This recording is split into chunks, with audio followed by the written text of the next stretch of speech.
اس وقت میں موجود ہوں فاروق قریشی صاحب کی خدمت میں، جو ملک کا ایک بہت بڑا نام ہے، مفتی محمود اکیڈمی کے چیئرمین ہیں۔ مفتی محمود رحمہ اللہ کے معتمد خاص تھے۔ وہ اہم عہدوں پر اہم کام انہیں تفویض کیے تھے۔ اس وقت وہ مفتی محمود اکیڈمی کے تحت کافی کتابیں منصب شہود پر لا چکے ہیں۔ بہت ہی اچھا سلسلہ ان کا چل رہا ہے۔ وہ ایک ادیب بھی، ایک عالم نگار ہے۔ روزنامہ اسلام سے ایک طویل عرصہ بطور کالم نگار وہ وابستہ رہے۔ اس کے علاوہ دیگر رسائل، ترجمان اسلام، الجمیہ کے بھی مجلس ادارت کا حصہ ہے۔ سب سے بڑا جو ان پہ الزام لگایا جاتا ہے ڈیزل کی ببتی کیسی جائے، تو اس کا پس منظر کیا ہے؟ یہ دیکھیں، بات یہ پہلی بات ہو کہ جو بدنام کرنے لے کوئی کچھ ہی کہہ دیتا آدمی۔ ہمارے یہاں المیہ یہ ہے کہ لوگ جو ہے نا تان کو، الزام کو تو دیکھ لیتے ہیں، لیکن اس کی ریزن نہیں دیکھتے، ایتھینٹسٹی نہیں دیکھتے۔ دیکھیں نا، جب تک کسی کو الزام کو کوئی پروف نہ کرے تو اس وقت نہیں۔ لیکن ہمارے تو نا بھیڑ چال ہے نا کہ بھائی جدھر ہوا چلی ادھر چل پڑتے۔ پہلی بات تو کہ جو اگر کہہ رہے تو کوئی پروف دے بھائی۔ شریعت میں بھی یہ ہے کہ سنی سنائی بات کو نقل نہ کرو جب تک آپ کو تحقیق نہ کریں، ہیں جی۔ تو اگر کسی کے بارے میں مسٹر 10% ہے، کسی کے بارے میں ڈاکو کہہ دے، کسی کو چور کہہ دے، فلاں کہہ دے، تو آپ بغیر مطلب تحقیق کے، بغیر ایتھینٹسٹی کے کیسے کریں چور ڈاکو؟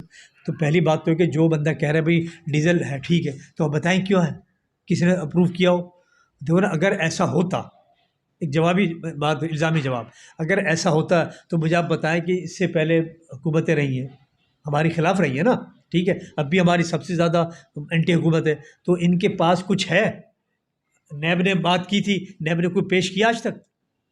تو پہلی بات تو ویسے غلط ہے۔ دوسری یہ بات ہے کہ بہت سی چیزیں ایسی ہوتی ہیں کہ آدمی ریکمینڈ کرتا ہے کسی کی سفارش کے لیے۔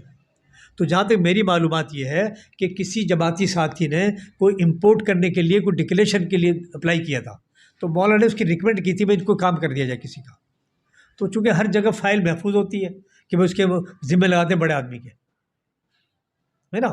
تو اسی طرح کراچی میں ایک بلڈنگ ہے، اس کی ایس بی سی سے اپروول کے لیے کسی نے بھیجا، مولانا نے کہہ دیا کہ فلاں دوست سے اس کی کر دیا جائے، تو چیف منسٹر مولانا کہنے میں کر دی۔ اب بعد میں یہاں پہ اڑا کے دے جی مولانا نے پتہ نہیں 5 کروڑ روپے لے کے فلاں لیے۔ مثال کے طور پر میں ہوں، میرا کوئی ذاتی کام ہے، اب میں اگر چیف منسٹر کو فائل بھیجوں، ادھر میں مولانا سے کہہ دوں مولانا ذرا پلیز ایک فون کر دیں، میرا کام ہے۔ اب مولانا تو مجھے دیکھ کے کہہ رہے ہیں نا، اب وہ کسی کو، آفیسر کو، چیف منسٹر کو، کسی منسٹر کو کہہ دیں کہ یار ہمارے ساتھی کام ہے، اس کو ذرا دیکھ لیں، ہم کر لیں۔